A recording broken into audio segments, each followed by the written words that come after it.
Seorang jutawan dihentikan oleh seorang gadis pengemis yang menyerahkan sebuah foto dan memohon, "Tuan, bisakah Anda menulis surat untuk ibuku? Dia ada di surga, tapi aku tidak bisa menulis." Saat pria itu melihat foto itu, dia langsung menangis. Gedung-gedung pencakar langit Jakarta berdiri kokoh, memantulkan cahaya matahari sore yang keemasan.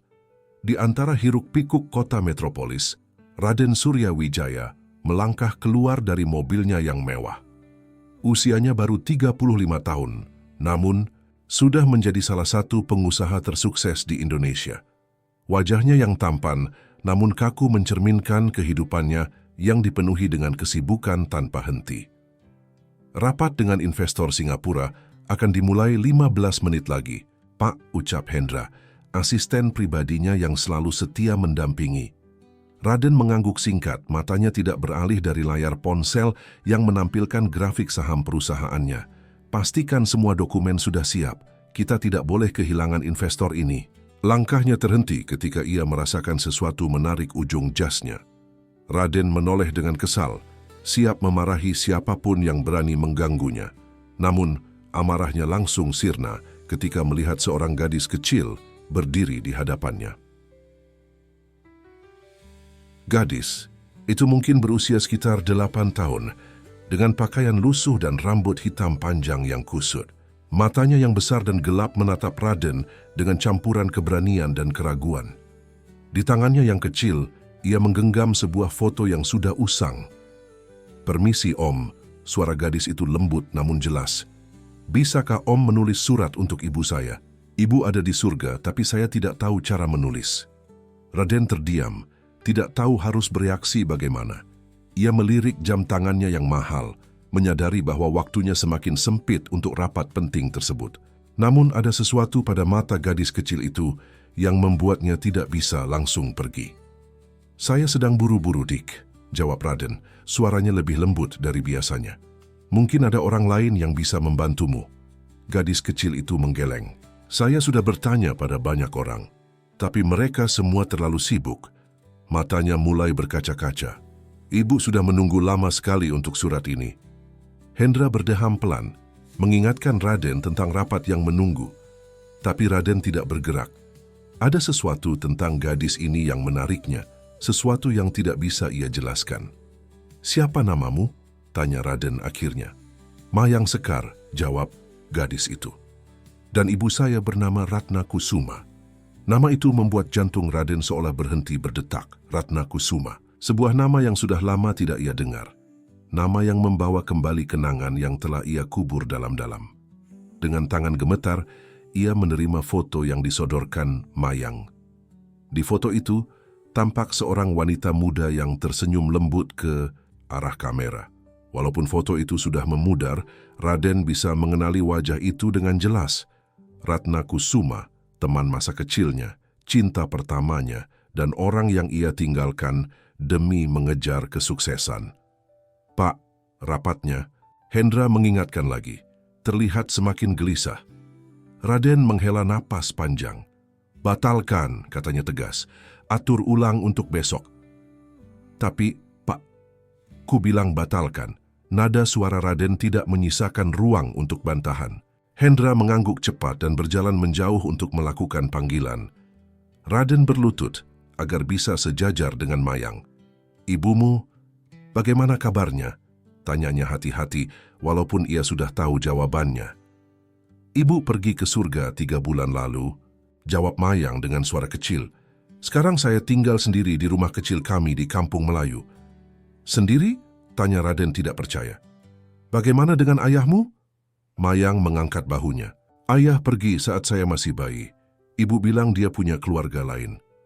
Raden merasakan dorongan kuat untuk melindungi gadis kecil ini. Perasaan bersalah menghantamnya seperti ombak. Ia dan Ratna dulu sangat dekat, tumbuh bersama di kampung yang sama di pinggiran Jakarta. Mereka berjanji akan selalu ada satu sama lain. Tapi ketika Raden mendapatkan beasiswa ke luar negeri, ia pergi tanpa pernah melihat ke belakang, terlalu fokus pada ambisinya sendiri. "Bagaimana jika kita duduk di taman itu dan menulis surat untuk ibumu?" usul Raden, menunjuk ke arah taman kecil di seberang jalan. Untuk pertama kalinya wajah Mayang berseri-seri. "Benarkah Om mau membantuku?" Raden mengangguk, menggenggam tangan kecil Mayang dan membawanya ke taman. Mereka duduk di bangku kayu yang menghadap ke air mancur kecil. Raden mengeluarkan notes dan pena mahal dari tas kerjanya. "Jadi, apa yang ingin kamu sampaikan pada ibumu?" tanya Raden. Mayang menatap langit sore yang mulai berubah warna. "Saya ingin memberitahu ibu bahwa saya baik-baik saja. Saya masih pergi ke sekolah seperti yang ibu inginkan. Saya juga selalu merapikan tempat tidur dan mencuci piring." Air mata mulai menggenangi mata Raden saat Mayang melanjutkan ceritanya. Gadis kecil ini hidup sendiri, berusaha bertahan dan tetap bersekolah, hanya untuk memenuhi harapan ibunya. Sementara ia, dengan semua kekayaannya, bahkan tidak pernah memikirkan nasib Ratna selama bertahun-tahun. "Saya juga ingin bertanya, kapan ibu akan menjemput saya?" lanjut Mayang dengan polos. "Terkadang malam terasa sangat sepi dan saya takut. Ibu berjanji tidak akan meninggalkan saya sendiri terlalu lama." Raden berusaha menahan emosinya, menulis setiap kata yang diucapkan Mayang. Matahari mulai tenggelam dan lampu-lampu taman menyala satu persatu. Di kejauhan gedung-gedung pencakar langit Jakarta mulai berkilauan dengan ribuan cahaya. "Om, apa surat ini benar-benar akan sampai ke surga?" tanya Mayang tiba-tiba, matanya penuh harap. Raden menatap gadis kecil itu, hatinya terasa seperti diremas. "Ya Mayang, surat ini akan sampai ke ibumu." "Bagaimana caranya? Apakah ada tukang pos yang bisa mengantar surat ke surga?" Raden tersenyum lembut. "Ada cara khusus, nanti akan Om tunjukkan." Setelah selesai menulis, Raden melipat kertas itu dengan hati-hati. "Nah, sekarang kita perlu melepaskan surat ini ke langit. Tapi sebelumnya, bagaimana jika kamu ikut Om dulu? Sudah malam dan berbahaya bagimu untuk pulang sendirian." Mayang terlihat ragu. "Tapi bagaimana dengan barang-barang saya dan sekolah besok pagi?" "Kita bisa mengambil barang-barangmu besok dan Om akan mengantarmu ke sekolah," jawab Raden. "Malam ini kamu bisa tinggal di rumah Om. Ada banyak kamar kosong dan kamu bisa memilih yang manapun yang kamu suka." Mayang masih terlihat tidak yakin, tetapi ketika angin malam mulai bertiup kencang, ia akhirnya mengangguk. "Baiklah Om, tapi besok kita harus mengirim surat ini ke ibu." "Pasti," janji Raden. Ia menggenggam tangan kecil Mayang dan membawanya ke mobil yang sudah menunggu. Sepanjang perjalanan menuju rumah mewahnya di kawasan elit Jakarta Selatan, pikiran Raden dipenuhi dengan kenangan tentang Ratna dan perasaan bersalah yang semakin mendalam. Bagaimana ia bisa begitu egois? Bagaimana ia bisa melupakan orang-orang yang pernah berarti baginya?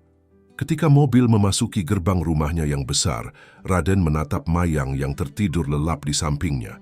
Wajahnya yang polos mengingatkannya pada Ratna saat mereka masih kecil.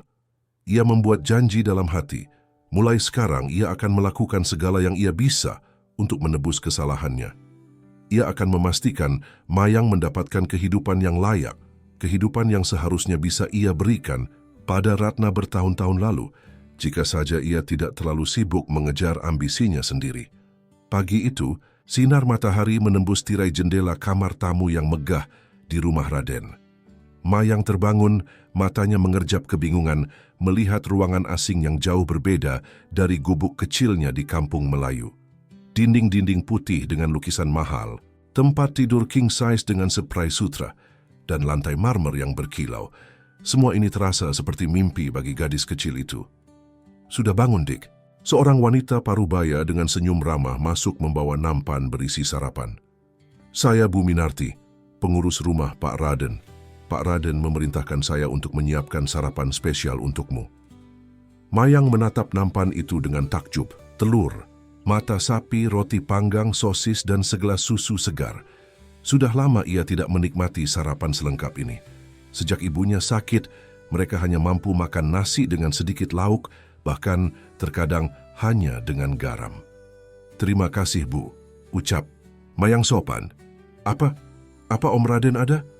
"Beliau sedang bersiap-siap di kantornya di lantai bawah. Katanya setelah kamu sarapan dan mandi, dia ingin mengajakmu pergi."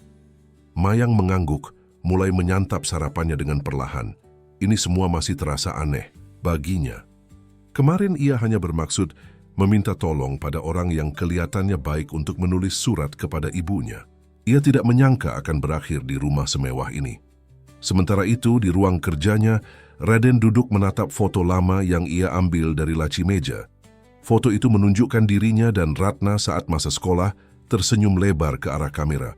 Mereka berdua berasal dari keluarga sederhana di pinggiran Jakarta, tumbuh bersama dan saling mendukung. Ratna selalu percaya bahwa Raden akan sukses suatu hari nanti, selalu mendorongnya untuk bermimpi besar. Ketika Raden mendapat beasiswa ke Amerika, Ratna adalah orang yang paling bahagia. "Pergilah, kejarlah mimpimu," katanya saat itu. "Aku akan selalu ada di sini menunggumu." Tapi kehidupan di luar negeri mengubah Raden. Ia larut dalam ambisi dan kesuksesannya, melupakan janji untuk kembali. Ia membangun bisnisnya dari nol di Amerika, kemudian kembali ke Indonesia sebagai pengusaha sukses. Tapi ia tidak pernah mencari Ratna. Ia terlalu sibuk dengan dunianya yang baru, dengan lingkaran sosialnya yang elit, dengan rapat-rapat penting dan kontrak-kontrak bernilai miliaran. "Pak Raden," suara Hendra membuyarkan lamunannya. "Dokumen untuk pertemuan dengan pengacara sudah saya siapkan." Raden mengangguk. "Terima kasih, Hendra. Tolong batalkan semua jadwal saya untuk 2 hari ke depan. Ada hal penting yang harus saya urus." "Tapi Pak, ada pertemuan dengan investor dari Jepang besok." "Atur ulang," potong Raden tegas. "Ini lebih penting." Hendra terlihat bingung tapi tidak membantah. Ia belum pernah melihat bosnya seperti ini, membatalkan pertemuan penting demi seorang gadis kecil yang bahkan tidak ia kenal sebelumnya. Setelah Hendra pergi, Raden kembali menatap foto di tangannya. Ia ingat saat terakhir kali berbicara dengan Ratna lebih dari 10 tahun lalu. Ratna meneleponnya mengatakan bahwa ia akan menikah. Raden, yang saat itu sudah terbiasa dengan gaya hidup mewahnya, hanya memberi selamat singkat dan berjanji akan datang ke pernikahannya. Janji yang tidak pernah ia tepati. Ketukan di pintu mengalihkan perhatiannya. Mayang berdiri di sana sudah mandi dan mengenakan pakaiannya yang kusam namun bersih. "Om Raden," panggilnya pelan. Bu Minarti bilang, "Om ingin mengajak saya pergi." Raden tersenyum, menyimpan kembali foto itu ke dalam laci. "Benar, Mayang. Kita akan mengambil barang-barangmu di rumah, lalu pergi ke sekolahmu untuk memberitahu guru-gurumu bahwa mulai sekarang kamu akan tinggal bersamaku." Mata Mayang melebar. "Tinggal bersama Om? Untuk berapa lama?" "Selama yang kamu mau," jawab Raden lembut. "Tidak aman bagi anak seusiamu untuk tinggal sendirian." Mayang terdiam sejenak, seolah mempertimbangkan tawaran itu. "Tapi, bagaimana dengan rumah saya dan ibu? Semua kenangan kami ada di sana." Raden berlutut, menyamakan tingginya dengan Mayang. "Kita tidak akan melupakannya, Mayang. Kita bisa sering mengunjungi rumah itu jika kamu mau. Tapi sekarang, kamu perlu tempat yang aman untuk tinggal, sekolah yang baik, dan makanan yang cukup. Ibumu pasti ingin kamu mendapatkan semua itu." Setelah beberapa saat, Mayang akhirnya mengangguk. "Baiklah Om, tapi kita tetap harus mengirim surat untuk ibu hari ini." "Tentu," janji Raden. "Ayo, kita berangkat sekarang." Sepanjang perjalanan menuju Kampung Melayu, Raden merasakan nostalgia yang kuat. Sudah bertahun-tahun ia tidak mengunjungi daerah tempat ia dibesarkan. Bangunan-bangunan lama sudah banyak yang berubah, tapi jalanan sempit dan suasana ramah penduduknya masih sama seperti dalam ingatannya. Ketika mereka tiba di rumah Mayang, Raden terkejut melihat kondisinya. Sebuah gubuk kecil dengan atap yang bocor di beberapa tempat, dinding yang mulai lapuk, dan halaman sempit yang ditumbuhi rumput liar. Kontras sekali dengan mansion mewahnya di Jakarta Selatan. "Ini rumah saya," ucap Mayang dengan nada bangga. Ibu selalu menjaganya tetap bersih dan rapi. Raden mengikuti Mayang masuk ke dalam. Interior rumah itu memang bersih, walaupun sangat sederhana. Sebuah ruang tamu kecil yang juga berfungsi sebagai ruang makan, satu kamar tidur sempit dan dapur. Mungil dengan peralatan masak yang sudah usang. "Ibu dan saya tidur di sini."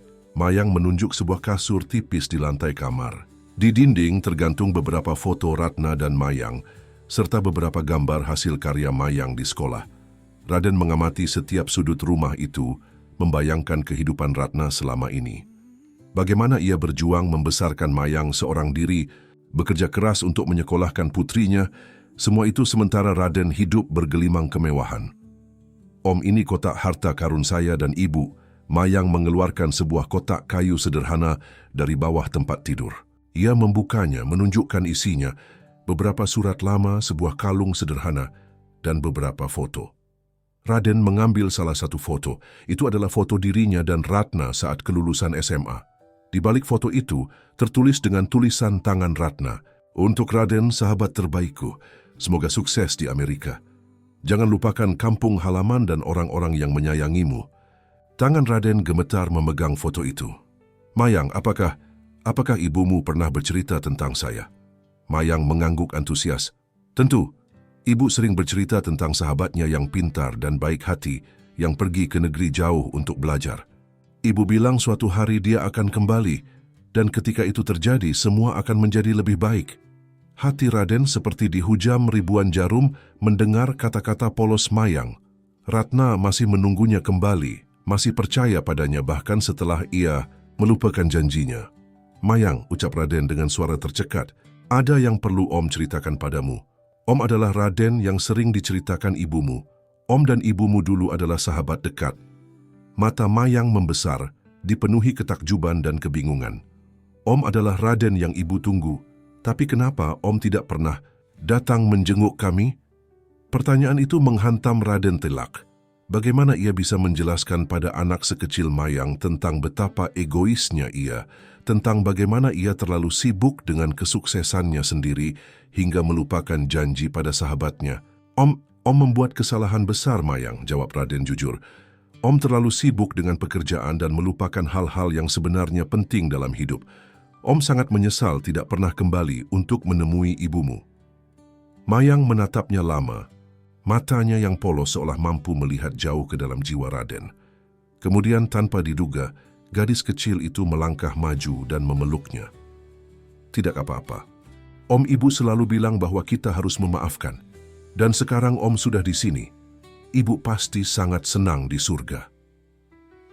Kata-kata tulus Mayang membuat pertahanan Raden runtuh. Air mata yang sudah lama tidak ia keluarkan kini mengalir bebas. Ia memeluk Mayang erat, berjanji dalam hati bahwa mulai sekarang ia akan menebus semua kesalahannya.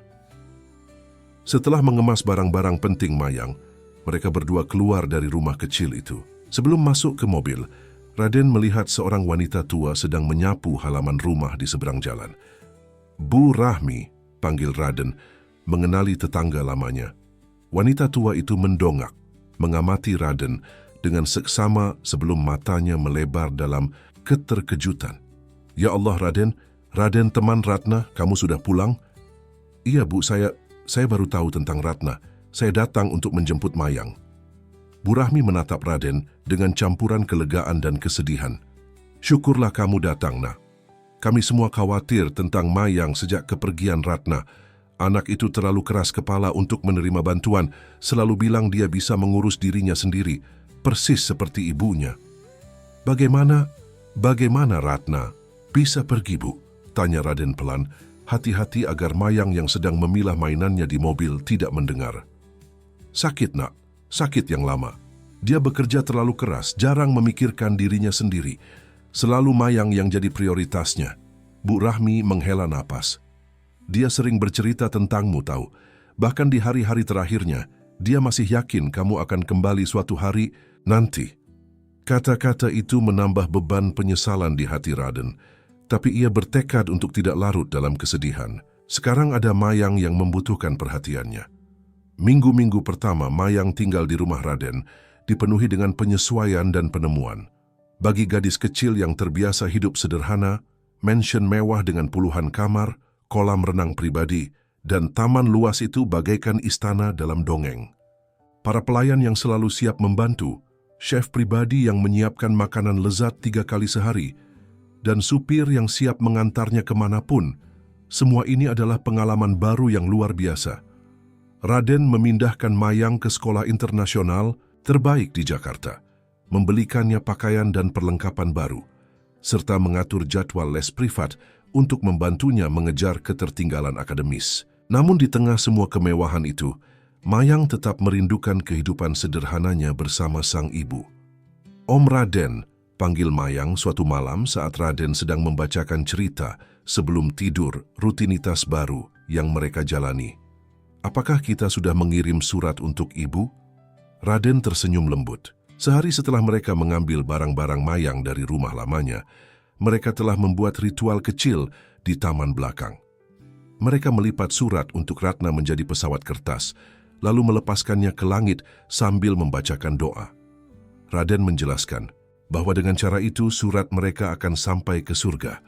"Sudah, Mayang, dan ibu pasti sangat senang membacanya," jawab Raden. "Kamu ingin menulis surat lagi untuknya?" Mayang mengangguk antusias. "Saya ingin memberitahu ibu tentang sekolah baru saya dan tentang Om Raden yang sangat baik." Raden merasakan kehangatan menyebar di dadanya. Dalam waktu singkat, ia telah mengembangkan ikatan yang kuat dengan Mayang. Gadis kecil itu mengingatkannya pada sisi dirinya yang telah lama ia lupakan. Sisi yang menghargai hal-hal sederhana yang menemukan kebahagiaan dalam momen-momen kecil kehidupan. "Besok kita akan menulis surat lagi," janji Raden. "Sekarang tidurlah, besok kamu harus sekolah." Setelah Mayang tertidur, Raden kembali ke ruang kerjanya. Di atas mejanya tergeletak berkas-berkas yang disiapkan Hendra, dokumen untuk mengajukan perwalian resmi atas Mayang. Ia telah berkonsultasi dengan pengacara terbaiknya dan prosesnya tidak akan mudah. Tanpa hubungan darah atau wasiat resmi, dari Ratna ia harus membuktikan bahwa ia adalah pilihan terbaik untuk menjadi wali Mayang. "Sudah membaca berkasnya, Pak?" tanya Hendra yang masuk membawa kopi. Raden mengangguk. "Ya, kurasa kita bisa mulai proses pengajuannya besok." "Pak," Hendra ragu-ragu. "Maaf jika saya lancang, tapi apa Bapak yakin dengan keputusan ini? Mengadopsi seorang anak bukanlah hal sepele. Ini tanggung jawab seumur hidup." Raden menatap asistennya dengan tatapan tajam. "Apa kamu pikir aku tidak mampu?" "Bukan begitu, Pak. Hanya saja gaya hidup Bapak selama ini. Bapak terkenal dengan jadwal yang sangat padat, perjalanan, bisnis yang sering dan..." Hendra terdiam, tidak berani melanjutkan. "Dan apa? Katakan saja." "Dan Bapak tidak pernah menunjukkan minat pada kehidupan berkeluarga sebelumnya." Hendra menyelesaikan dengan hati-hati. "Semua wanita yang pernah dekat dengan Bapak selalu mengeluhkan hal yang sama. Bapak terlalu mencintai pekerjaan Bapak." Kata-kata Hendra menusuk, tapi Raden tahu itu benar. Selama bertahun-tahun, ia memang mendedikasikan hidupnya untuk perusahaan. Bahkan 2 pertunangannya sebelumnya gagal karena ia tidak bisa memberikan waktu dan perhatian yang cukup. "Aku tahu apa yang kamu pikirkan, Hendra. Tapi Mayang berbeda. Dia putri dari seseorang yang sangat berarti bagiku. Di masa lalu, seseorang yang aku telah mengecewakan. Ini kesempatanku untuk menebus kesalahan." "Dengan segala hormat, Pak, anak bukanlah alat penebusan dosa." Raden terdiam merenungkan kata-kata Hendra. Mungkin asistennya benar. Mungkin ia sedang mencari cara untuk meredakan rasa bersalahnya. Tapi setiap kali ia melihat senyum Mayang, mendengar tawanya, atau menyaksikan kegembiraannya, mempelajari hal baru, Raden tahu bahwa perasaannya lebih dari sekadar rasa bersalah. "Terima kasih atas perhatianmu, Hendra. Tapi keputusanku sudah bulat. Mulai besok aku ingin kamu mengatur ulang semua jadwalku. Kurangi perjalanan bisnis, pindahkan rapat-rapat penting ke siang hari selama Mayang sekolah, dan sisakan waktu luang di sore dan malam hari." Hendra terlihat terkejut. "Baik, Pak. Saya akan mengurusnya." Setelah Hendra pergi, Raden berjalan ke jendela besar yang menghadap ke taman belakang. Bulan purnama bersinar terang, menerangi air kolam renang yang tenang. Ia teringat malam-malam di masa kecilnya, ketika ia dan Ratna sering duduk di atap rumah mereka yang sederhana, menatap bulan dan bermimpi tentang masa depan. "Maafkan aku, Ratna," bisiknya pada keheningan malam. "Aku akan menjaga Mayang dengan segenap jiwaku. Itu janjiku padamu." Keesokan harinya rutinitas baru dimulai. Raden bangun lebih pagi dari biasanya untuk sarapan bersama Mayang, lalu mengantarnya ke sekolah sebelum berangkat ke kantor. Ia juga pulang tepat waktu untuk makan malam, membantu Mayang dengan PR-nya, dan menghabiskan waktu berkualitas bersamanya sebelum tidur. Para karyawan di kantornya terkejut melihat perubahan dramatis ini. Raden yang dulu dikenal sebagai workaholic, yang bisa menghabiskan 16 jam sehari di kantor, kini memiliki batasan waktu yang jelas. Bahkan Nyonya Soeharto, sekretaris seniornya yang telah bekerja bersamanya selama 1 dekade, tidak bisa menyembunyikan keterkejutannya. "Pak Raden mengadopsi seorang anak?" tanyanya pada Hendra saat mereka berpapasan di koridor. "Saya pikir saya salah dengar ketika staf lain membicarakannya." Hendra tersenyum kecil. "Belum resmi diadopsi, tapi Pak Raden sedang dalam proses mengajukan perwalian. Dan, ya, ini mengejutkan saya juga. Saya bekerja dengan Pak Raden sejak awal karirnya di Indonesia. Saya tidak pernah melihatnya seperti ini. Pulang kantor tepat waktu, membatalkan perjalanan bisnis, bahkan mengatur ulang rapat dengan investor besar. Siapa sebenarnya gadis kecil ini?" "Putri dari teman masa kecilnya," jawab Hendra singkat, tidak ingin menyebarkan gosip lebih jauh. Sementara itu, di sekolah barunya Mayang juga menghadapi tantangan adaptasi. SD Global Internasional adalah sekolah elit dengan fasilitas mewah dan siswa-siswa dari keluarga kaya. Sebagai murid baru dari latar belakang yang berbeda, Mayang sering menjadi bahan perbincangan. "Jadi benar," kata orang-orang, "kamu anak yang diadopsi Pak Raden Surya?" tanya seorang gadis kecil bernama Kirana saat jam istirahat. Kirana adalah putri dari seorang pengusaha terkenal, dengan sikap angkuh dan sering dikelilingi teman-temannya. Mayang menggeleng. "Om Raden tidak mengadopsi saya. Beliau teman ibu. Saya dan saya tinggal bersamanya untuk sementara." "Kenapa kamu memanggilnya Om? Anak adopsi seharusnya memanggil ayah, kan?" Kirana tertawa kecil, diikuti teman-temannya. "Karena dia bukan ayah saya," jawab Mayang tegas. "Ayah saya pergi saat saya masih bayi." "Oh, jadi kamu anak yang ditinggal ayahnya. Pantas saja." "Cukup, Kirana," potong seorang anak laki-laki yang baru bergabung dengan mereka. "Tidak baik membicarakan hal-hal seperti itu." Anak laki-laki itu bernama Bima, salah satu siswa populer di kelas karena sifatnya yang ramah dan prestasinya yang cemerlang. Ia mengulurkan tangan pada Mayang. "Hai, aku Bima. Kamu murid baru kan? Mau makan siang bersama?"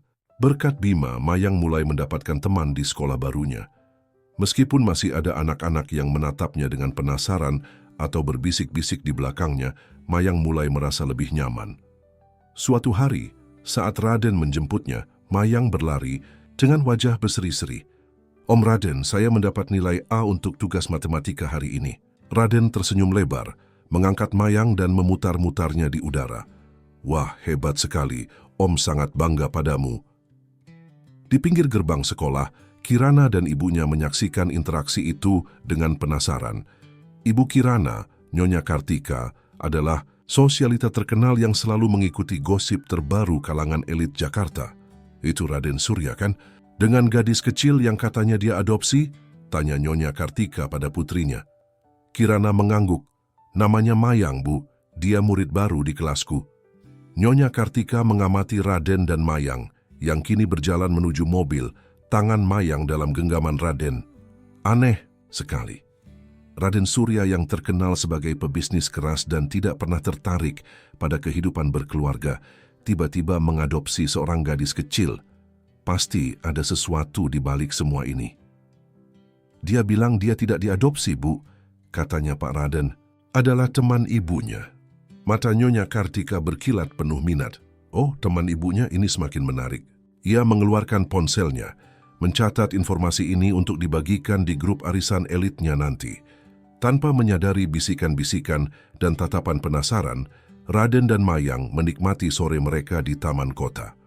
Mayang menceritakan tentang harinya di sekolah, tentang teman barunya Bima, dan tentang pelajaran-pelajaran yang ia sukai. "Om, saya suka sekolah baru saya.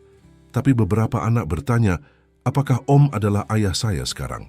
Saya tidak tahu harus menjawab apa," ucap Mayang saat mereka duduk di bangku taman menikmati es krim. Raden terdiam sejenak. Mereka belum pernah membicarakan status hubungan mereka secara formal. "Apa yang ingin kamu katakan pada mereka, Mayang?" Mayang berpikir sejenak. "Saya bilang Om adalah teman ibu, dan saya tinggal bersama Om sekarang. Tapi..." Ia terdiam. "Tapi, apa sayang, Tapi rasanya seperti Om lebih dari sekadar teman ibu. Om merawat saya, mengantarkan saya ke sekolah, membantu saya dengan PR seperti seorang ayah. Mayang menatap Raden dengan mata besarnya yang polos. Apakah tidak apa-apa jika saya berpikir seperti itu? Raden merasakan hatinya berdesir. Ia berlutut di hadapan Mayang, menatap langsung ke matanya. Mayang, Om sangat tersanjung kamu berpikir seperti itu. Om mungkin bukan ayah biologismu, tapi Om berjanji akan selalu ada untukmu, melindungimu dan menyayangimu, seperti putri Om sendiri. Jika kamu mau, Om ingin mengajukan perwalian resmi atas dirimu. Itu artinya secara hukum, Om akan bertanggung jawab penuh atasmu. Seperti adopsi, tanya Mayang. Ya, seperti itu. Tapi kita tidak perlu terburu-buru. Kamu bisa tetap memanggilku Om Raden selama kamu nyaman. Yang terpenting adalah perasaan kita, bukan apa kata orang lain. Mayang tersenyum lebar, lalu memeluk Raden erat.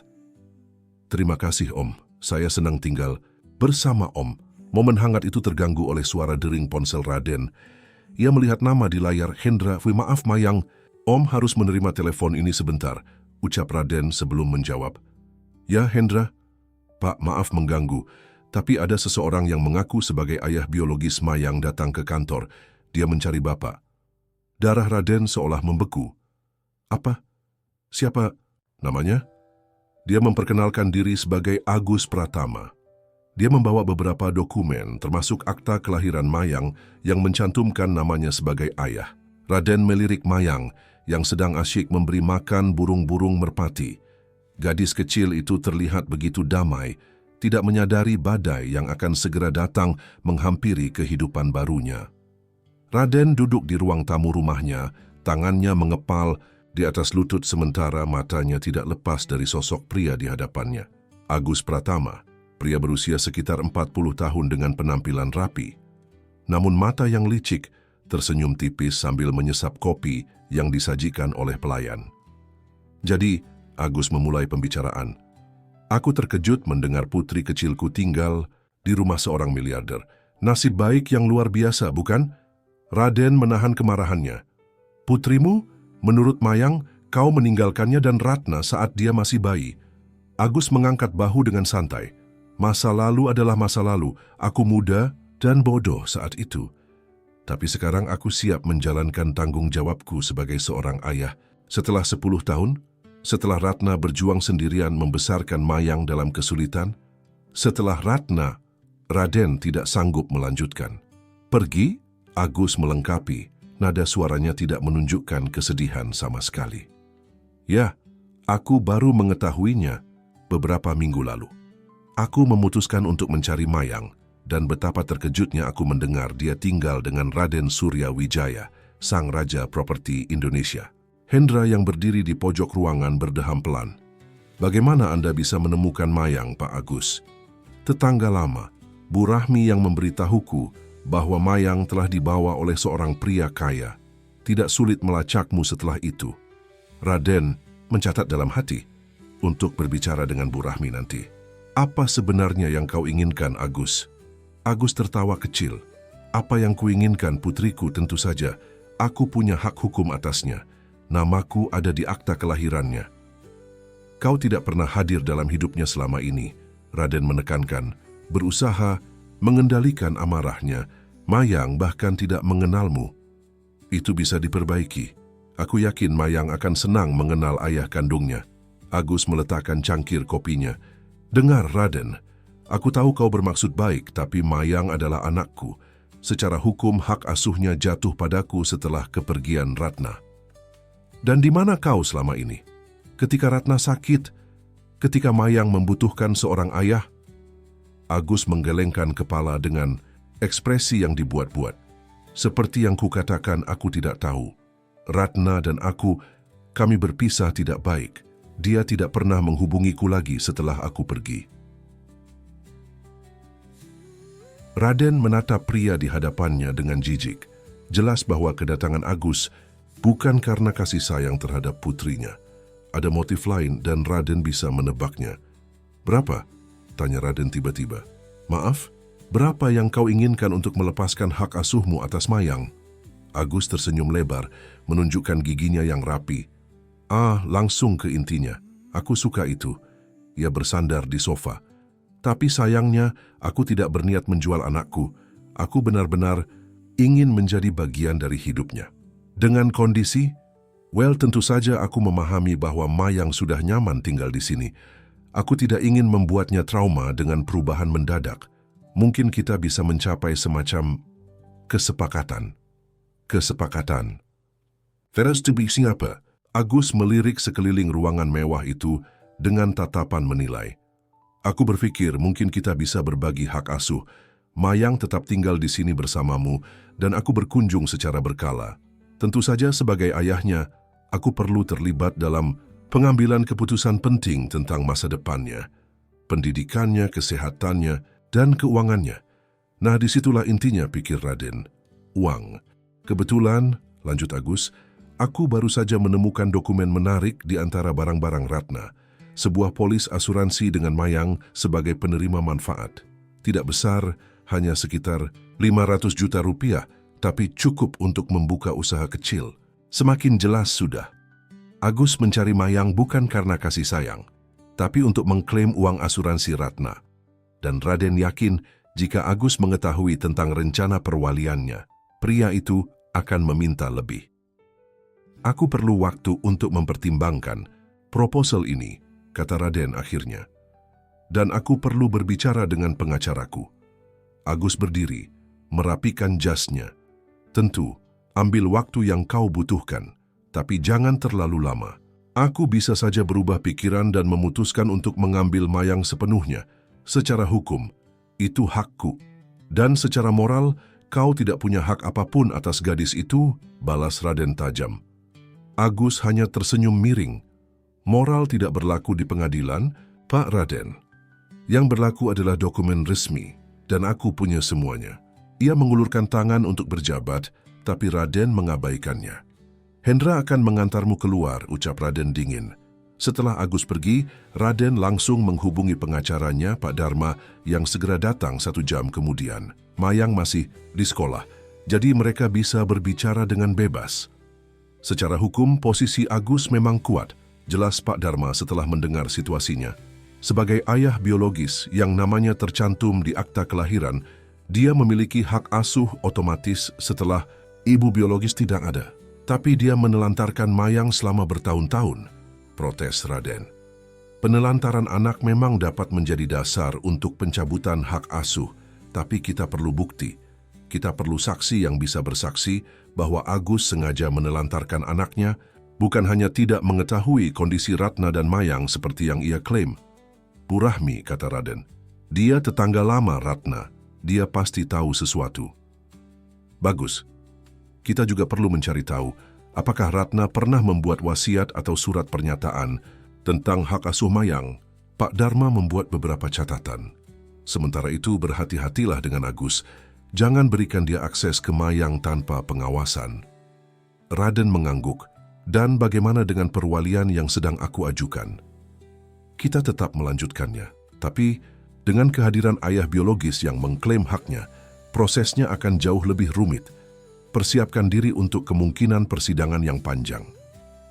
Setelah Pak Dharma pergi, Raden duduk sendiri di ruang kerjanya. Pikirannya kacau. Ia tidak bisa membayangkan Mayang jatuh ke tangan Agus. Pria itu jelas hanya mengincar keuntungan finansial, bukan kebahagiaan Mayang. Tapi bagaimana cara memberitahu Mayang tentang situasi ini? Gadis kecil itu baru saja mulai beradaptasi dengan kehidupan barunya, baru mulai merasa aman dan bahagia. Memberinya beban ini terasa terlalu kejam.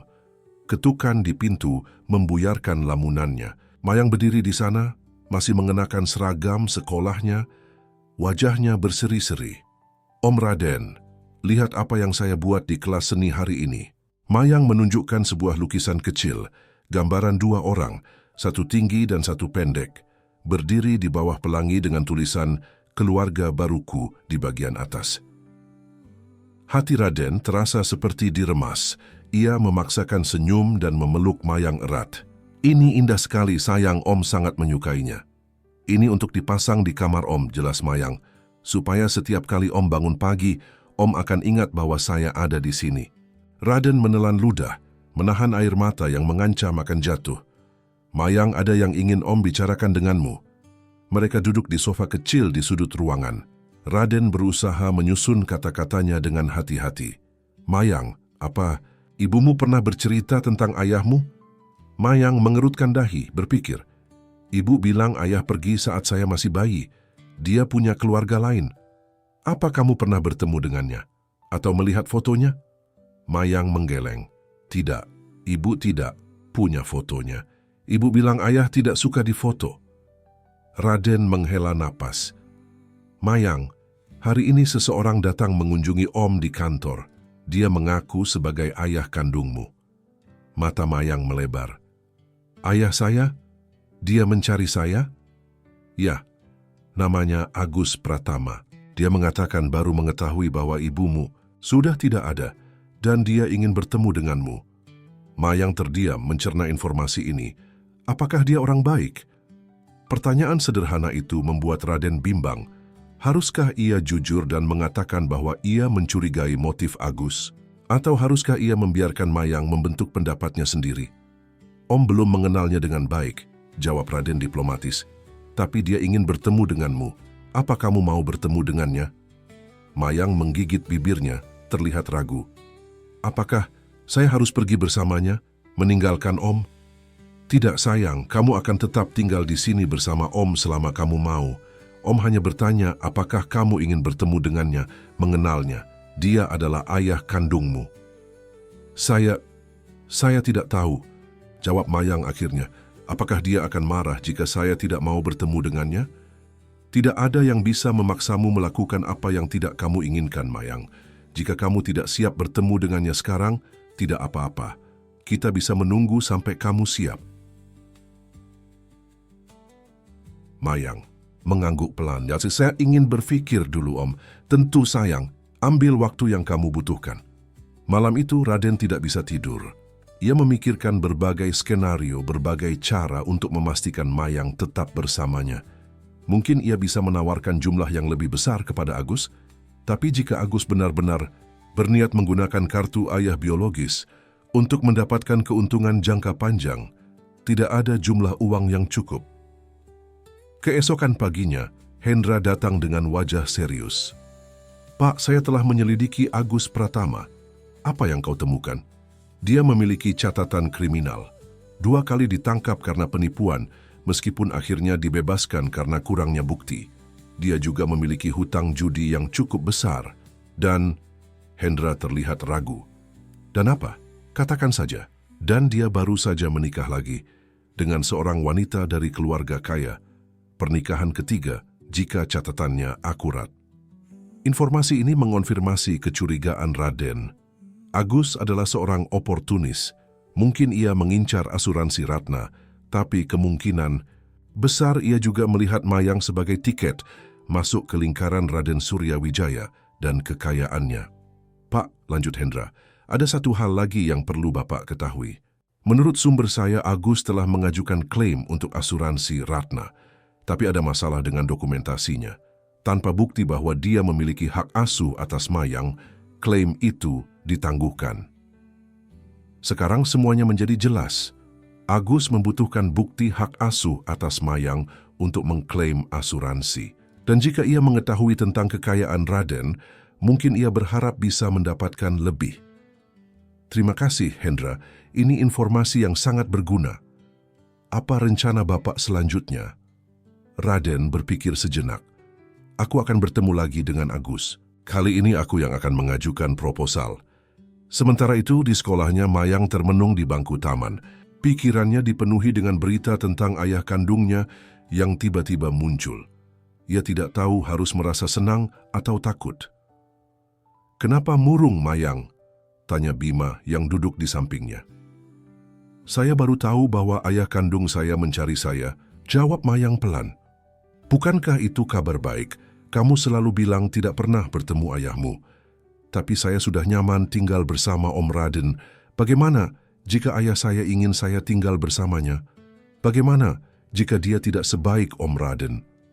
Bima menepuk pundak Mayang dengan simpati. Kamu tidak perlu memutuskan sekarang. Kenapa tidak bertemu dengannya dulu? Mengenalnya? Mungkin dia orang baik. Bagaimana jika dia bukan orang baik? Maka kamu masih punya Om Raden, jawab Bima sederhana. Dan kamu punya teman-teman yang akan selalu mendukungmu. Percakapan dengan Bima memberikan Mayang keberanian. Malam itu, ia memberitahu Raden bahwa ia bersedia bertemu dengan ayah kandungnya. Dengan syarat, Raden harus hadir selama pertemuan. Raden menyetujuinya, meskipun dengan berat hati. Ia tahu ini adalah langkah yang berisiko. Agus bisa saja menggunakan pertemuan ini untuk memanipulasi Mayang. Tapi ia juga tahu bahwa Mayang memiliki hak untuk mengenal ayah biologisnya, untuk membuat penilaiannya sendiri. Pertemuan dijadwalkan untuk akhir pekan di sebuah restoran keluarga. Raden memastikan pengacaranya Pak Dharma juga hadir sebagai tindakan pencegahan. Ia tidak akan membiarkan Agus mencoba trik apapun. Saat hari pertemuan tiba, Mayang terlihat gugup. Ia mengenakan dress baru yang dibelikan Raden. Rambutnya diikat rapi dengan pita. Tangannya tidak lepas dari genggaman Raden sepanjang perjalanan ke restoran. Ingat Mayang, kata Raden sebelum mereka masuk, kamu tidak perlu melakukan atau mengatakan apapun yang membuatmu tidak nyaman. Jika kamu ingin pulang, katakan saja, pada Om dan kita akan pergi. Mayang mengangguk menggenggam tangan Raden lebih erat. Bersama-sama mereka melangkah masuk ke restoran.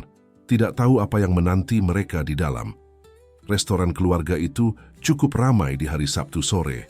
Aroma makanan lezat memenuhi udara dan suara tawa anak-anak bercampur dengan dentingan peralatan makan. Raden sengaja memilih tempat umum untuk pertemuan ini, berharap suasana ramai akan mencegah Agus melakukan sesuatu yang tidak pantas. Agus sudah menunggu di meja yang telah dipesan, berpakaian rapi dengan kemeja batik mahal dan jam tangan yang mencolok. Senyumnya melebar ketika melihat Raden dan Mayang memasuki restoran, tetapi senyum itu tidak mencapai matanya. "Ah, itu dia putri kecilku," serunya, berdiri untuk menyambut mereka. Ia mengulurkan tangan ke arah Mayang yang secara naluriah bersembunyi di belakang Raden. "Mayang, ini Pak Agus," Raden memperkenalkan dengan formal, sengaja tidak menggunakan kata ayah. "Pak Agus, ini Mayang Sekar." "Astaga, kamu sudah besar sekali." Agus berseru dengan antusiasme yang terkesan dibuat-buat. "Terakhir kali aku melihatmu, kamu masih bayi mungil dalam gendongan ibumu." Mayang hanya mengangguk sopan, masih belum bergerak dari posisinya di belakang Raden. "Duduklah, Pak Agus." Raden mengarahkan menggandeng Mayang untuk duduk di sampingnya. Sementara Pak Dharma, pengacaranya, duduk di sisi lain Mayang, secara efektif mengapitnya. "Seperti yang Anda lihat, kami membawa pengacara kami untuk memastikan semua aspek hukum dari pertemuan ini didokumentasikan dengan baik." Agus melirik Pak Dharma dengan ketidaksukaan yang jelas. "Kupikir ini pertemuan keluarga sederhana. Apakah kita benar-benar membutuhkan pengacara? Mengingat klaim Anda atas hak asuh, Mayang, saya pikir sangat penting untuk memiliki perwakilan hukum," jawab Raden tenang. "Saya yakin Anda memahami." Agus memaksakan tawa ringan. Tentu, aku hanya tidak ingin suasananya jadi kaku. Ini pertemuan pertamaku dengan putriku setelah sekian lama."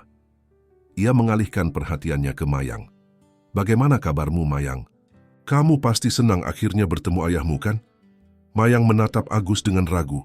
"Saya baik-baik saja," jawabnya pelan. "Om Raden merawat saya dengan baik." "Om Raden?" Agus mengangkat alis menatap Raden dengan tajam. "Dia bukan keluargamu, sayang. Tidak seperti aku adalah ayah kandungmu. Tapi Anda tidak pernah ada untuk saya." Mayang tiba-tiba berkata, suaranya kecil namun tegas. "Ibu yang membesarkan saya sendiri, dan sekarang Om Raden yang merawat saya." Raden hampir tersedak minumannya mendengar ketegasan Mayang.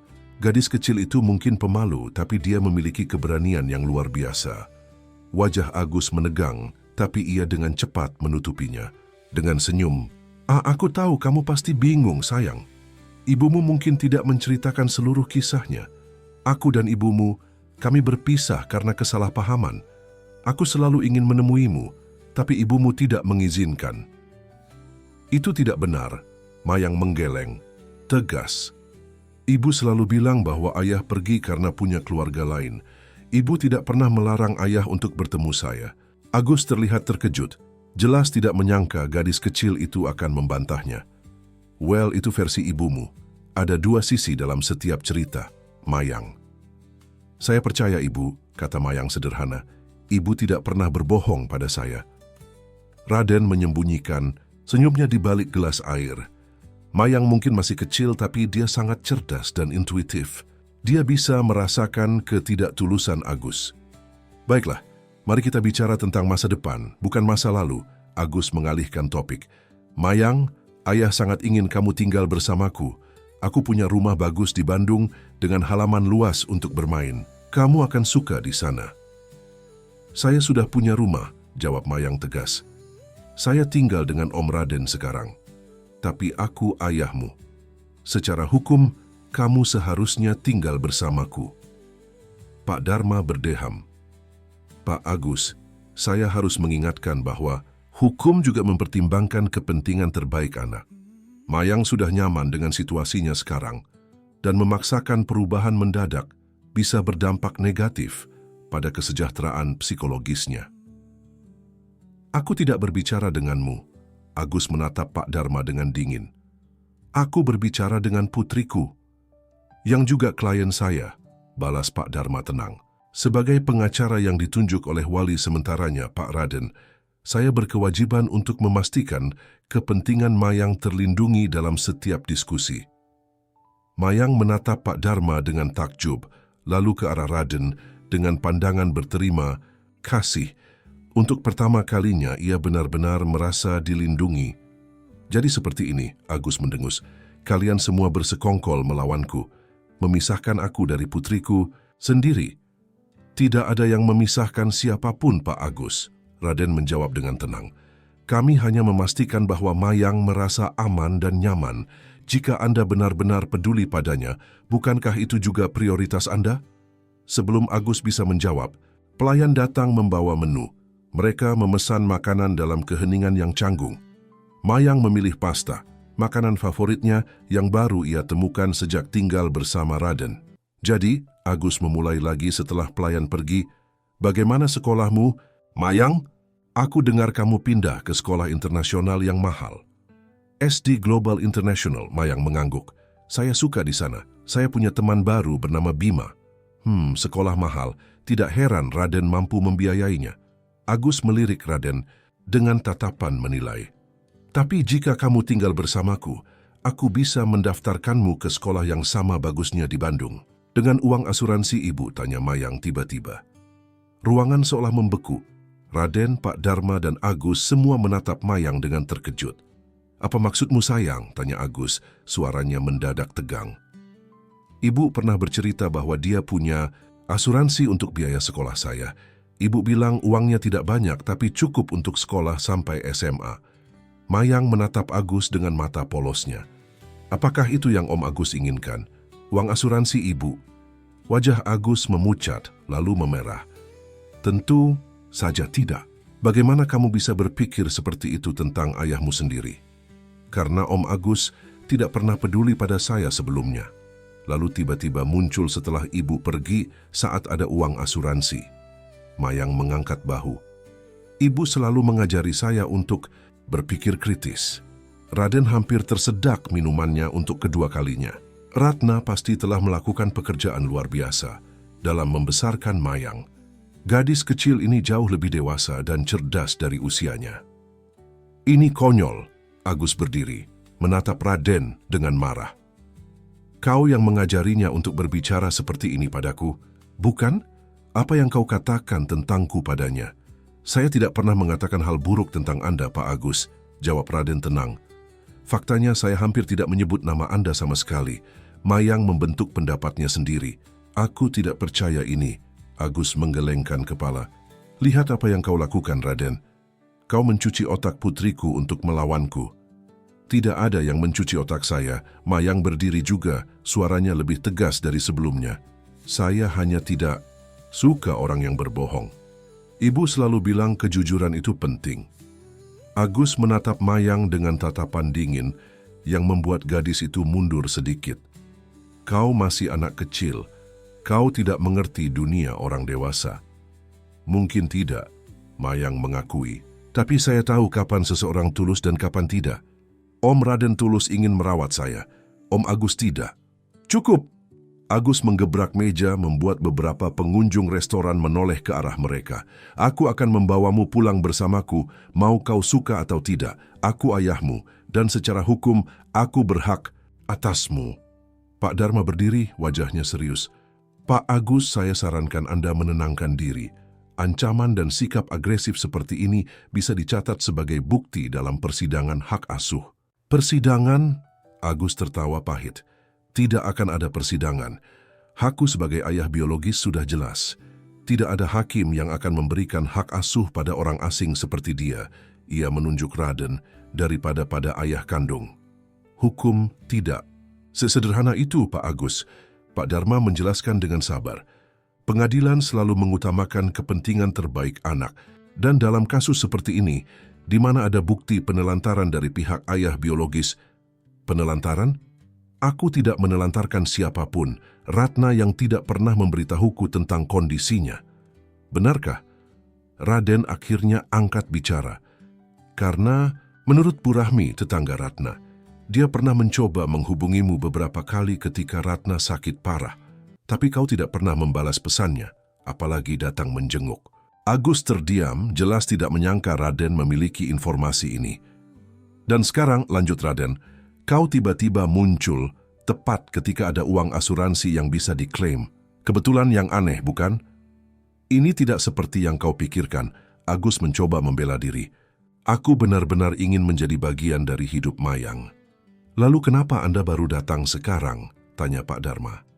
Menurut informasi yang kami dapatkan, Ratna meninggal 3 bulan lalu, tapi Anda baru mencari Mayang sekarang, tepat setelah masa klaim asuransi dibuka. Wajah Agus semakin merah, campuran antara marah dan malu. Kalian tidak bisa membuktikan apapun. Mungkin tidak, Raden mengakui. Tapi kami punya cukup bukti untuk membuat hakim mempertanyakan motifmu. Ditambah lagi, Mayang sendiri sudah jelas tidak ingin tinggal bersamamu. Di usianya, pendapatnya akan sangat dipertimbangkan oleh pengadilan. Mayang, yang sedari tadi berdiri, diam tiba-tiba berbicara lagi. Saya tidak mau tinggal dengan Om Agus, saya ingin tetap bersama Om Raden. Kau tidak punya pilihan anak kecil, Agus mendesis. Kau milikku secara hukum. Mayang bukan milik siapapun, Raden berdiri, suaranya dingin dan mengancam. Dia manusia, bukan barang. Dan jika kau berani menyakitinya atau memaksanya melakukan apapun yang tidak dia inginkan, kau akan berurusan denganku. Ketegangan di antara kedua pria itu begitu kental, sampai-sampai pengunjung restoran lain mulai merasa tidak nyaman. Manajer restoran mendekati meja mereka dengan wajah khawatir. Maaf Pak, bisakah Anda menjaga suara? Anda mengganggu pelanggan lain. Raden mengangguk sopan. Maaf, kami akan segera pergi. Ia menatap Agus. Kurasa pertemuan ini sudah cukup. Mayang jelas tidak nyaman. Ini belum selesai, Agus mengancam. Aku akan membawanya pulang bersamaku. Secara hukum, dia anakku. Maka kami akan melihatmu di pengadilan, balas Pak Dharma tenang. Dan percayalah, kami memiliki banyak bukti yang akan menarik perhatian hakim. Agus menatap mereka semua dengan marah, lalu berbalik dan pergi tanpa mengucapkan selamat tinggal. Mayang menghela napas lega, tubuh kecilnya yang tegang akhirnya rileks. Dia tidak akan menyerah, Pak Dharma memperingatkan Raden setelah Agus pergi. Amaleh, orang seperti itu akan menggunakan segala cara untuk mendapatkan apa yang dia inginkan. Aku tahu, Raden mengangguk, merangkul Mayang yang masih terlihat terguncang. Tapi kita juga tidak akan menyerah. Benar kan, Mayang? Gadis kecil itu mengangguk tegas. Ya benar, Om, saya tidak mau pergi dari Om. Dalam perjalanan pulang, Mayang lebih pendiam dari biasanya.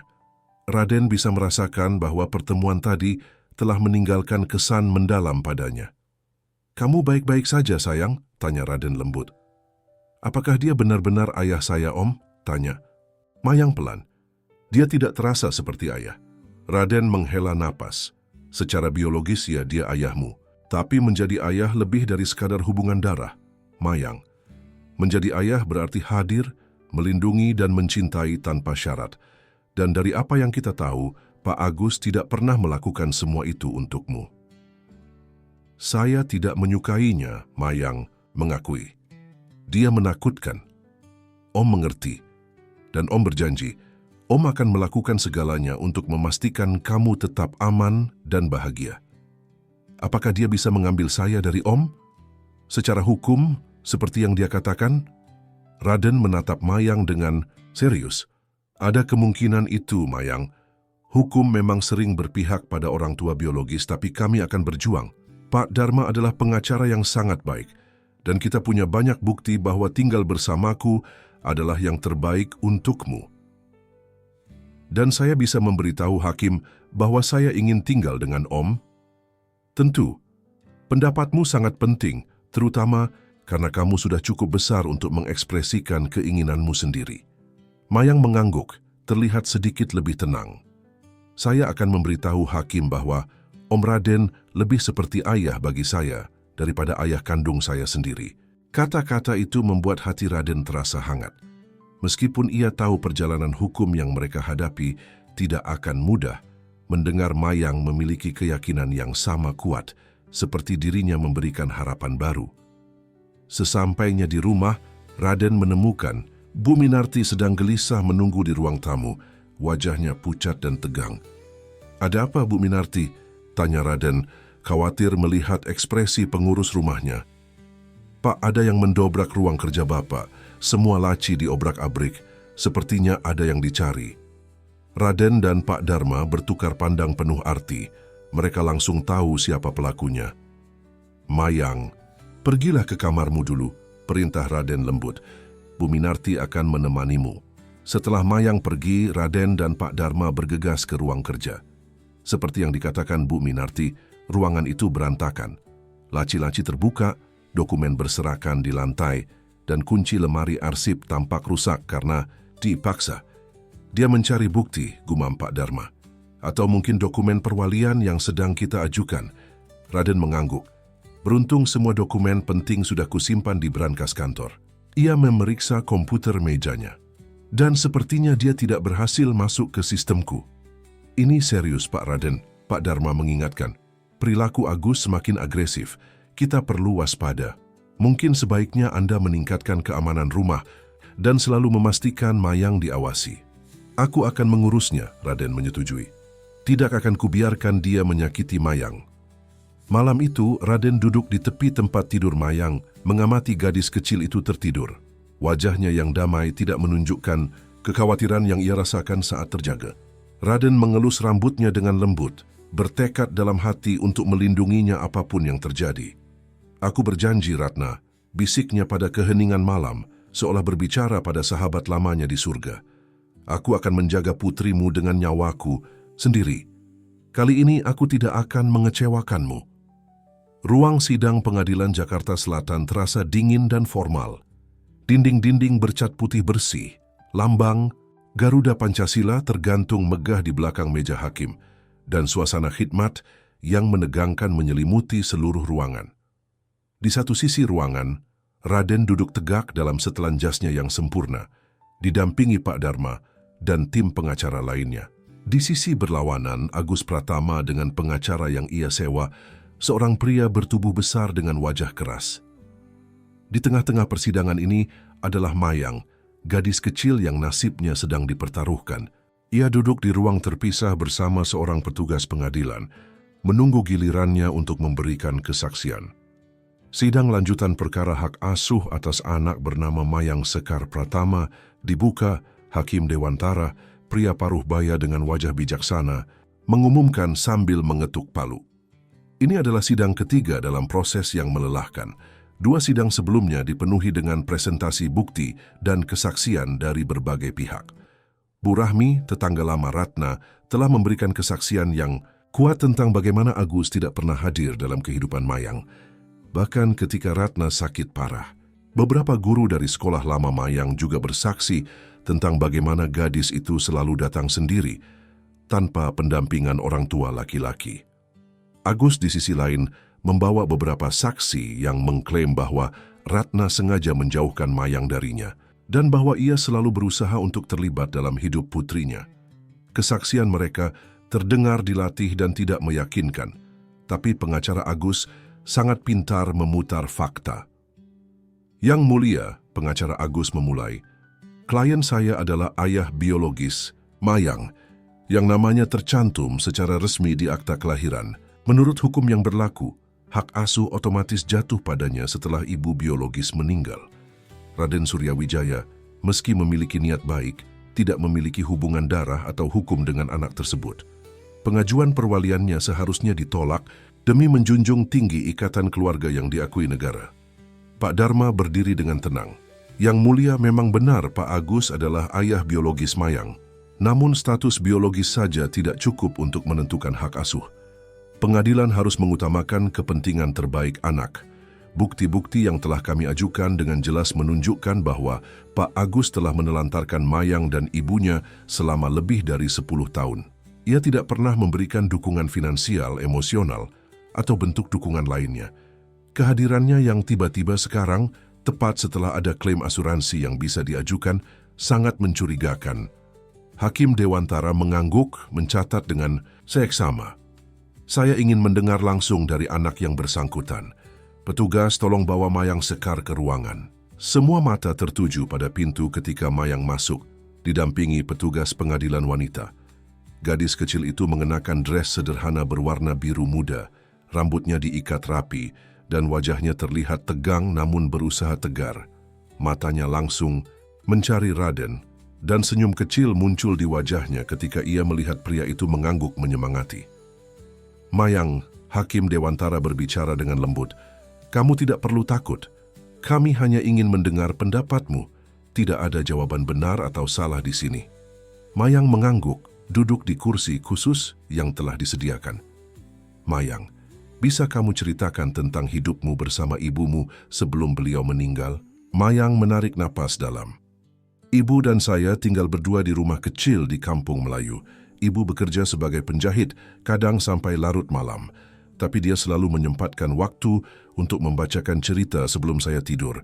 Kami tidak punya banyak uang, tapi ibu selalu memastikan saya tetap sekolah dan punya makanan cukup. Apakah kamu pernah bertemu dengan ayahmu, Pak Agus, sebelumnya? Mayang menggeleng tegas. Tidak pernah, ibu bilang ayah pergi saat saya masih bayi. Dia punya keluarga lain dan tidak pernah kembali. Agus terlihat ingin protes, tapi pengacaranya menahannya. Bagaimana kamu bisa bertemu dengan Pak Raden? Wajah Mayang berubah lebih cerah. Setelah ibu pergi ke surga, saya tinggal sendiri. Suatu hari saya melihat Om Raden di jalan. Dia kelihatan baik, jadi saya meminta bantuannya untuk menulis surat kepada ibu di surga. Mayang tersenyum kecil. Ternyata Om Raden adalah teman masa kecil ibu. Ibu sering bercerita tentang sahabatnya yang baik hati yang pergi belajar ke luar negeri. Dan bagaimana kehidupanmu sekarang bersama Pak Raden? Sangat baik. Om Raden memindahkan saya ke sekolah baru. Tapi dia juga sering mengajak saya mengunjungi rumah lama kami supaya saya tidak melupakan ibu. Dia membantu saya dengan PR, mengajarkan banyak hal baru. Dan selalu ada saat saya membutuhkannya. Dia seperti ayah yang selalu saya impikan. Kata-kata Mayang membuat mata Raden berkaca-kaca. Agus, di sisi lain, terlihat semakin kesal. Mayang, lanjut Hakim, kamu sudah bertemu dengan Pak Agus sekarang. Dia mengklaim sebagai ayah biologismu. Bagaimana perasaanmu tentang dia? Mayang menatap Agus sekilas, lalu kembali pada Hakim. Saya tidak merasa dia seperti ayah saya. Dia tidak pernah ada saat ibu sakit. Dia tidak pernah mengirim uang atau makanan saat kami kesulitan. Dia baru muncul setelah ada uang asuransi ibu. Suaranya kecil tapi jelas. Dan dia menakutkan. Dia berteriak-teriak saat kami bertemu di restoran. Hakim mengangkat alis. Menakutkan? Bisa kamu jelaskan? Dia marah saat saya bilang ingin tetap tinggal dengan Om Raden. Dia menggebrak meja dan bilang saya adalah miliknya secara hukum, mau saya suka atau tidak. Mayang bergidik mengingat kejadian itu. Dan saya pikir dia yang masuk ke rumah Om Raden dan mengacak-acak ruang kerjanya. Pengacara Agus langsung berdiri. Keberatan Yang Mulia, tuduhan tersebut tidak berdasar dan merusak nama baik klien saya. Diterima, angguk Hakim.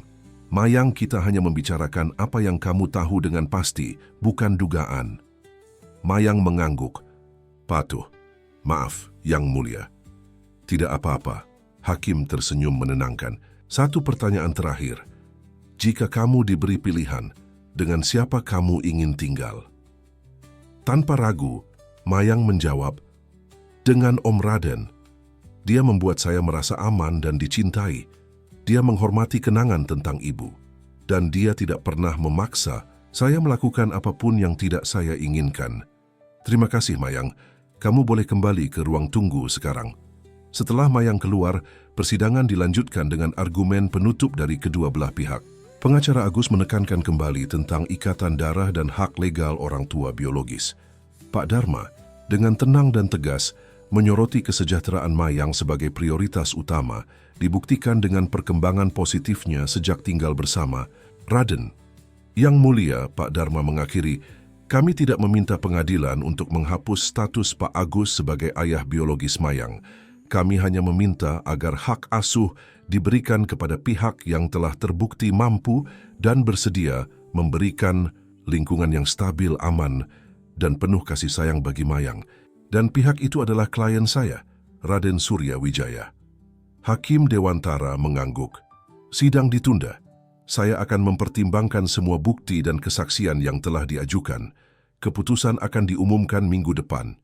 Selama seminggu menunggu keputusan, Raden berusaha menjaga rutinitas normal Mayang. Ia tetap mengantar jemput Mayang ke sekolah, membantu dengan PR, dan menghabiskan waktu berkualitas bersama. Tapi kekhawatiran tetap menghantuinya. Bagaimana jika pengadilan memutuskan berpihak pada Agus? Bagaimana jika Mayang diambil darinya? Om, Mayang bertanya suatu malam saat Raden membacakan cerita sebelum tidur. Kalau pengadilan memutuskan saya harus tinggal dengan Pak Agus, apa yang akan terjadi? Raden terdiam, hatinya berat. Om akan terus berjuang, Mayang. Jika perlu kita akan naik banding. Om tidak akan menyerah. Tapi kalau tetap tidak berhasil, Raden mengelus rambut Mayang lembut. Maka Om akan tetap ada untukmu. Om akan memastikan kamu aman dan baik-baik saja, meski dari jauh. Dan begitu kamu cukup umur untuk memutuskan sendiri, kamu bisa kembali pada Om jika kamu mau. Mayang mengangguk, tampak sedikit lebih tenang. Saya akan menulis surat untuk ibu di surga malam ini. Meminta bantuan supaya kita bisa tetap bersama. Raden tersenyum, mengusap air mata yang mulai menggenang di sudut matanya. Itu ide bagus, sayang. Ibu pasti mendengarkan.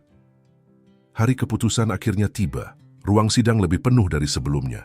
Banyak wartawan menunggu di luar, tertarik dengan kisah pengusaha sukses yang memperjuangkan hak asuh anak sahabat lamanya. Raden dan Agus duduk di posisi yang sama seperti sidang sebelumnya. Keduanya terlihat tegang. Hakim Dewantara memasuki ruangan dan semua orang berdiri dengan hormat. Setelah semua prosedur formal dilalui, ia mulai membacakan keputusannya. Setelah mempertimbangkan semua bukti, kesaksian, dan fakta hukum yang relevan, pengadilan menyimpulkan bahwa kepentingan terbaik Mayang Sekar Pratama adalah prioritas utama dalam kasus ini. Meskipun tergugat Agus Pratama adalah ayah biologis yang sah, pengadilan menemukan bukti kuat bahwa ia telah absen dari kehidupan anaknya selama lebih dari 10 tahun, tidak memberikan dukungan dalam bentuk apapun, dan baru menunjukkan minat setelah ada potensi keuntungan finansial. Agus mengepalkan tangannya, wajahnya memerah. Di sisi lain, penggugat Raden Surya Wijaya, meskipun tidak memiliki hubungan darah, telah menunjukkan komitmen yang tulus untuk kesejahteraan Mayang. Ia telah menyediakan lingkungan yang stabil, aman dan mendukung. Berdasarkan kesaksian Mayang sendiri, yang pengadilan anggap sangat kredibel mengingat usianya dan kemampuannya untuk mengekspresikan diri dengan jelas, ia merasa nyaman dan aman bersama penggugat. Raden mulai merasakan secercah harapan, tapi ia tidak berani terlalu optimis. Oleh karena itu, pengadilan memutuskan untuk memberikan hak perwalian penuh kepada Raden Surya Wijaya, dengan ketentuan bahwa Agus Pratama tetap memiliki hak kunjungan terbatas yang diawasi jika ia menginginkannya. Kelegaan membanjiri Raden. Ia hampir tidak bisa mendengar sisa keputusan hakim karena debaran jantungnya sendiri. Agus berteriak marah, menggebrak meja, tapi segera ditenangkan oleh petugas pengadilan. Keputusan ini final dan mengikat. Sidang ditutup. Di luar ruang sidang, Mayang menunggu dengan cemas bersama Bu Minarti. Ketika Raden keluar dengan senyum lebar, gadis kecil itu langsung tahu hasilnya. Ia berlari ke arah Raden yang mengangkatnya tinggi dan memeluknya erat. "Kita menang, Mayang. Kamu akan tetap tinggal bersamaku." Mayang tertawa bahagia memeluk leher Raden erat-erat.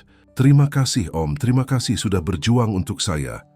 "Selalu, sayang, selalu." Agus keluar dari ruang sidang dengan wajah murka.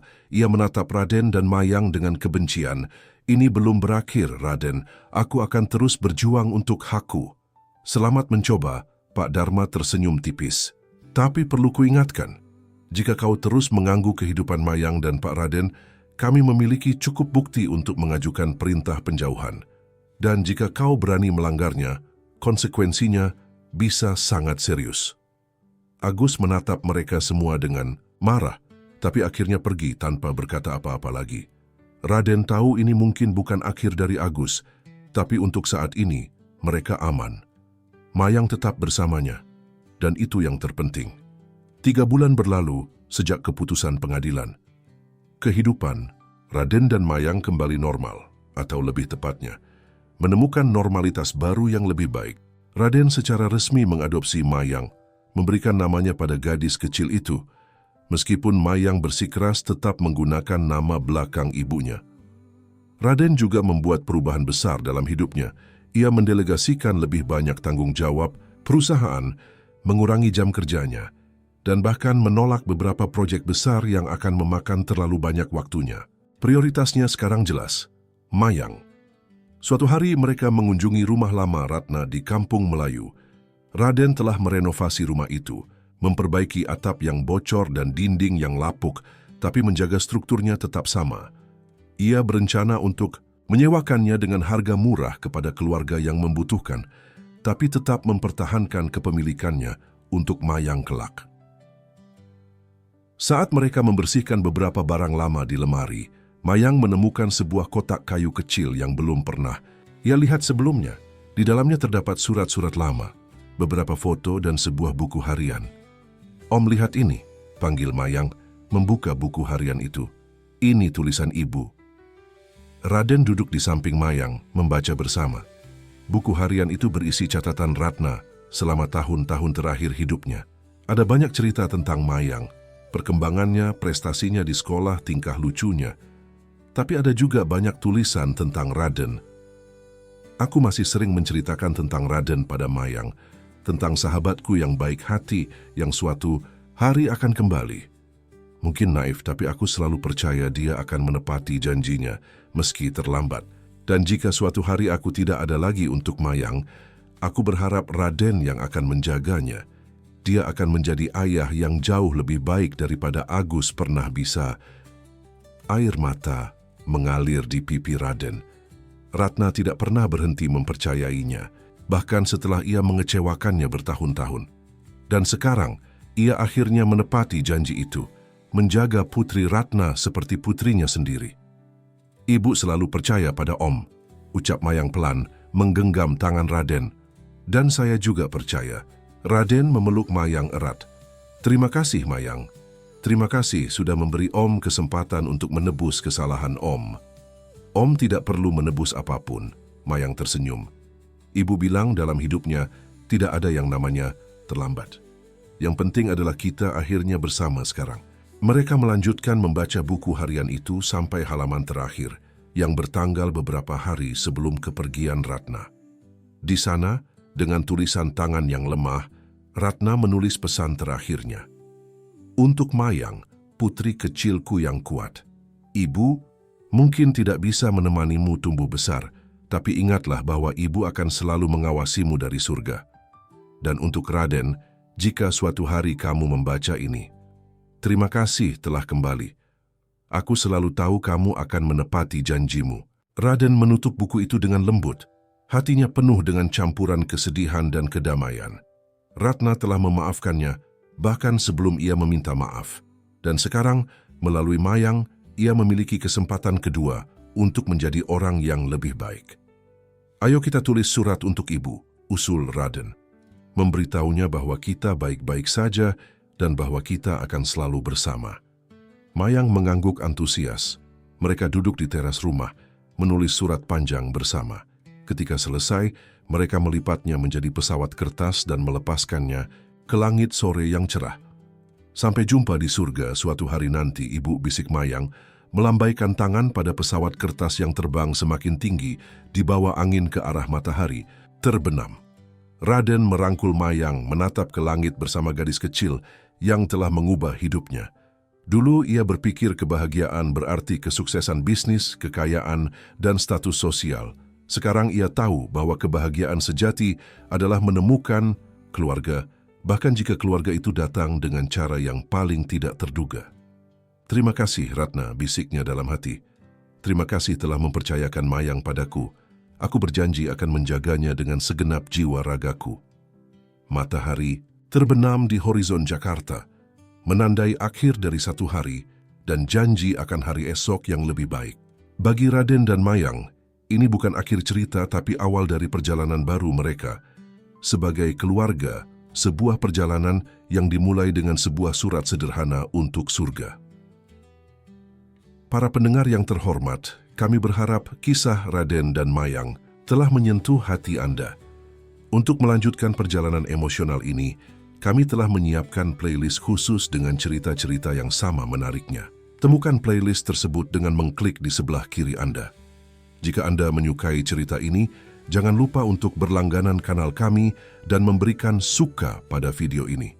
Setiap hari kami membawakan kisah-kisah unik yang mengeksplorasi kompleksitas kehidupan. Jangan lewatkan konten-konten kami berikutnya. Kami menunggu Anda di kolom komentar.